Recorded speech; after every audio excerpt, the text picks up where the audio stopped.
जय हिंद साथियों, स्वागत है आपका अपना चैनल आइडियल स्टूडेंट लाइफ में। साथियों, आज हम एडोटेरिया समान अध्ययन के सेट 4 को देखेंगे जो आने वाले सभी प्रतियोगी परीक्षाओं को ध्यान में रखकर बनाए गए हैं। तो चलते हैं प्रश्न की ओर। प्रश्न नंबर 1 है, भारत में पर्यावरण संरक्षण अधिनियम कब पारित किया गया है? तो भारत में जो है पर्यावरण संरक्षण अधिनियम 1986 में पारित हुआ था, जो कि ऑप्शन नंबर सी में है। प्रश्न नंबर 2 है, निम्नलिखित में कौन सा एक कृत्रिम परितंत्र है?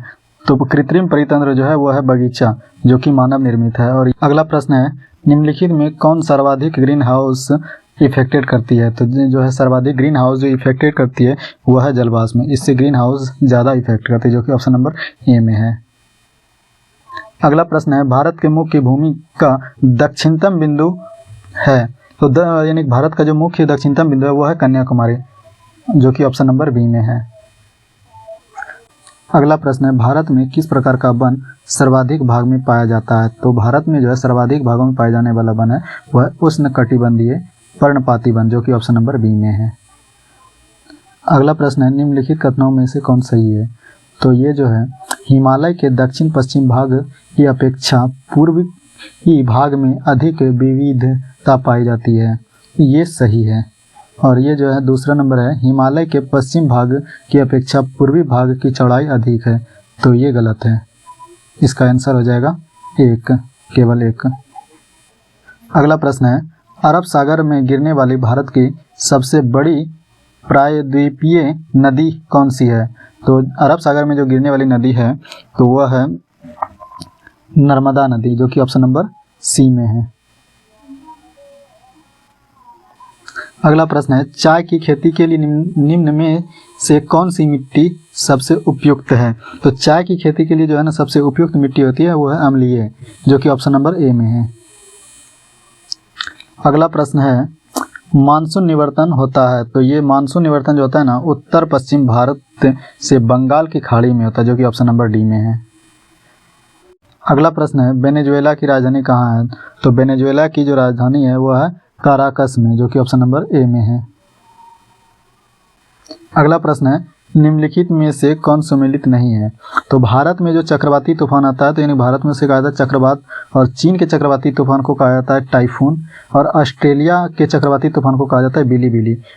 अमेरिका के चक्रवाती तूफान को हरिकेन कहा जाता है, जो कि इसमें ऑप्शन में नहीं दिया गया, तो इसलिए ये ऑप्शन गलत है, यानी कि ये सम्मिलित नहीं है, जो कि ऑप्शन नंबर डी में है। अगला प्रश्न है, कोरल रीफ या प्रवाल भित्ति मुख्यतः कहाँ पाई जाती है? तो ये जो है कर्क एवं मकर रेखा के बीच पाई जाती है, जो कि ऑप्शन नंबर सी में है। अगला प्रश्न है, स्वर्ण सिंह समिति का संबंध है? तो ये मूल कर्तव्यों से संबंधित है, जो कि ऑप्शन नंबर सी में है। अगला प्रश्न है, न्यायोचित एवं मानवीय कार्यदशाओं तथा मातृत्व सहायता के लिए उपबंध संविधान के किस अनुच्छेद में किया गया है? तो ये है जो अनुच्छेद 42 में किया गया है, जो कि ऑप्शन नंबर सी में है। अगला प्रश्न है, भारत के नियंत्रक एवं महालेखा परीक्षक के संबंध में निम्न कथनों पर विचार कीजिए। तो इसके कार्यकाल 6 वर्ष या 62 वर्ष आयु तक होता है। यह राष्ट्रपति के प्रयत्न अपने पद पर बना रहता है। इसके वेतन एवं अन्य सेवा शर्तें राष्ट्रपति द्वारा निर्धारित होती है। उपरोक्त कथनों में से कौन सा गलत है? उपरोक्त में से सभी गलत है, जो कि ऑप्शन नंबर डी में है। अगला प्रश्न है, राज्यों में मुख्यमंत्री समेत मंत्रियों की अधिकतम संख्या विधानसभा की कुल सदस्य संख्या के कितने प्रतिशत से अधिक नहीं होनी चाहिए? तो ये जो है 15% से अधिक नहीं होनी चाहिए, जो कि ऑप्शन नंबर सी में है। अगला प्रश्न है, रीट जारी करना उच्चतम न्यायालय के किस क्षेत्राधिकार में आता है? तो रीट जारी करना जो है न्यायाधीश क्षेत्राधिकार में आता है, जो कि ऑप्शन नंबर बी में है। अगला प्रश्न है, दल बदल अधिनियम संविधान संशोधन कब पारित किया गया है? तो दल बदल अधिनियम जो है संविधान संशोधन जो पारित हुआ है वह हुआ है आपका 1985 में है, जो कि ऑप्शन नंबर बी में है। अगला प्रश्न है, सर्वप्रथम प्रत्यक्ष चुनाव का प्रावधान निम्नलिखित में से किस अधिनियम द्वारा किया गया है? तो ये जो है आपका भारत शासन अधिनियम 1919 द्वारा किया गया, जो कि ऑप्शन नंबर सी में है। अगला प्रश्न है, प्रधानमंत्री का राष्ट्रपति को सूचनाएं प्रदान करने करने संबंधित कर्तव्यों का उल्लेख है किसमें? अनुच्छेद 78 में, जो कि ऑप्शन नंबर डी में है। अगला प्रश्न है, निम्नलिखित में से कौन सा देश प्रातःकाल शांति की भूमि के नाम से जाना जाता है? तो शांति की भूमि के नाम से जाना जाता है जो है वो है दक्षिण कोरिया, जो कि ऑप्शन नंबर बी में है। अगला प्रश्न है, विश्व जल संरक्षण दिवस कब मनाया जाता है? तो विश्व जल संरक्षण दिवस 22 मार्च को मनाया जाता है, जो कि ऑप्शन नंबर बी में है। अगला प्रश्न है, स्वदेशी और बहिष्कार आंदोलन का अनुमोदन कांग्रेस के किस अधिवेशन में हुआ है? तो ये जो हुआ है आपका बनारस अधिवेशन 1905 ईस्वी में हुआ है, जो कि ऑप्शन नंबर सी में है। अगला प्रश्न है, कांग्रेस की कार्य समिति में भारत विभाजन का प्रस्ताव कब पारित किया गया है? तो भारत विभाजन का जो प्रस्ताव है वह 14 जून 1947 को पारित किया गया था, जो कि ऑप्शन नंबर बी में है। अगला प्रश्न है, संविधान सभा की प्रथम बैठक का आयोजन किस गवर्नर जनरल के द्वारा किया गया है? तो ये लॉर्ड बेवेल द्वारा किया गया था, जो कि ऑप्शन नंबर बी में है। अगला प्रश्न है, मंगल पांडे ने प्रथम भारतीय स्वतंत्रता संग्राम की शुरुआत की, इसके उपरांत ब्रिटिश सरकार द्वारा उन्हें कब फांसी दे दी गई है? तो इसे 8 अप्रैल 1857 को फांसी दे दी गई, जो कि ऑप्शन नंबर सी में है। अगला प्रश्न है, वहाबी आंदोलन का प्रमुख क्षेत्र नहीं रहा आसाम, जो कि ऑप्शन नंबर सी में है। अगला प्रश्न है, पुस्तक एरिया ऑफ डार्कनेस के लेखक हैं B.S. नायपॉल, जो कि ऑप्शन नंबर ए में है। अगला प्रश्न है, मिलान करने के लिए, ये सूरत की संधि जो हुआ है 1775 ईस्वी में हुआ है, पूना की संधि 1817 ईस्वी में हुआ है, पुरंदर की संधि 1803 ईस्वी में हुआ है और देवगांव की संधि जो हुआ है वो 1665 ईस्वी में, जो कि ऑप्शन नंबर सी में है।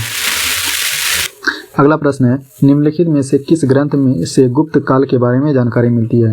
तो ये मृच्छकटिकम से इसकी जानकारी मिलती है, जो कि ऑप्शन नंबर ए में है। अगला प्रश्न है, कलिंग शासक खरवेल किस धर्म का अनुयायी था? यह जैन धर्म का अनुयायी था, जो कि ऑप्शन नंबर बी में है। अगला प्रश्न है, भीतरी स्तंभ अभिलेख किस शासक से संबंधित है? तो ये स्कंद गुप्त से संबंधित है, जो कि ऑप्शन नंबर बी में है।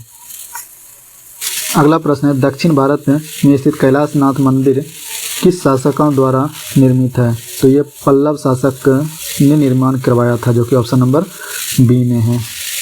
अगला प्रश्न है, सिकंदर की मृत्यु के बाद भारत ने अपनी गर्दन से दास्ता का जुआ उतार फेंका, साथ ही अपने गवर्नरों की हत्या कर दी। इस मुक्ति युद्ध का नायक सेंड्रोकोटस था। चंद्रगुप्त के विषय में यह किसने लिखा? तो यह जो है लिखा है एरियन ने, जो कि ऑप्शन नंबर बी में है। अगला प्रश्न है, ध्वनि का प्रभाव मानव के मस्तिष्क में संवेदन कितने समय तक रहता है? तो यह जो रहता है 1/10 सेकेंड तक रहता है, जो कि ऑप्शन नंबर बी में है। अगला प्रश्न है, नेत्र में प्रवेश करने वाले प्रकाश की मात्रा का नियंत्रण निम्न में से किस अंग द्वारा किया जाता है? तो यह जो है नियंत्रण किया जाता है आइरस द्वारा, जो कि ऑप्शन नंबर डी में है। अगला प्रश्न है, रक्त की अशुद्धियाँ किस अंग में जाकर क्षमती है? तो यह वृक्क में जाकर क्षमती है, जो कि ऑप्शन नंबर बी में है। अगला प्रश्न है, रक्त का कितना प्रतिशत भाग प्लाज्मा होता है? तो यह जो है 55 से 60% होता है, जो कि ऑप्शन नंबर सी में है। अगला प्रश्न है, एक पौधे पर पुष्पन होने के लिए उत्तरदायी हार्मोन है? तो यह है फ्लोरीजीन, जो कि ऑप्शन नंबर डी में है। अगला प्रश्न है, इंद्रधनुष किसके कारण होता है? तो इंद्रधनुष जो होता है वह है परावर्तन एवं अपवर्तन दोनों कारण से होता है, जो कि ऑप्शन नंबर डी में है। एक ही पदार्थ के अणुओं के बीच कार्यकारी की आकर्षण बल को क्या कहा जाता है? तो यह जो है संसंजक बल कहा जाता है, जो कि ऑप्शन नंबर डी में है। अगला प्रश्न है, किसी अभिक्रिया में भाग लेने वाले पदार्थ क्या कहलाता है? तो यह जो है अभिकारक कहलाता है, जो कि ऑप्शन नंबर सी में है। अगला प्रश्न है, क्षारक को जल में घोलने पर क्या मुक्त होता है? तो क्षारक को जल में घोलने पर OH- आयन मुक्त होता है, जो कि ऑप्शन नंबर ए में है। अगला प्रश्न है, नींबू के रस का pH मान होता है? तो नींबू के रस का जो pH मान होता है वह 2.2 होता है, जो कि ऑप्शन नंबर बी में है। अगला प्रश्न है, बादल और वायुमंडल का तैरना किस कारण होता है? तो यह जो है श्यानता के कारण होता है, जो कि ऑप्शन नंबर डी में है। अगला प्रश्न है, छाया में पनपने वाले पौधे को क्या कहते हैं? तो छाया में पनपने वाले पौधे को कहा जाता है सियोफाइटा, जो कि ऑप्शन नंबर बी में है। अगला प्रश्न है, मैनरहीन अंतर्राष्ट्रीय सीमा रेखा किन दो देशों के बीच है? तो रूस एवं फिनलैंड के बीच है, जो कि ऑप्शन नंबर ए में है। अगला प्रश्न है, जैव विविधता दिवस निम्नलिखित में से किस दिन मनाया जाता है? तो यह जो है 22 मई को मनाया जाता है, जो कि ऑप्शन नंबर सी में है। अगला प्रश्न है, राष्ट्रीय खाद्य सुरक्षा मिशन की शुरुआत किस वर्ष की गई है? तो यह 2007 ईस्वी में किया गया, जो कि ऑप्शन नंबर ए में है। अगला और इस सेट का अंतिम प्रश्न है, भारत में मुद्रास्फीति के प्रचलन का सबसे प्राचीनतम माप है CPI, जो कि ऑप्शन नंबर सी में है।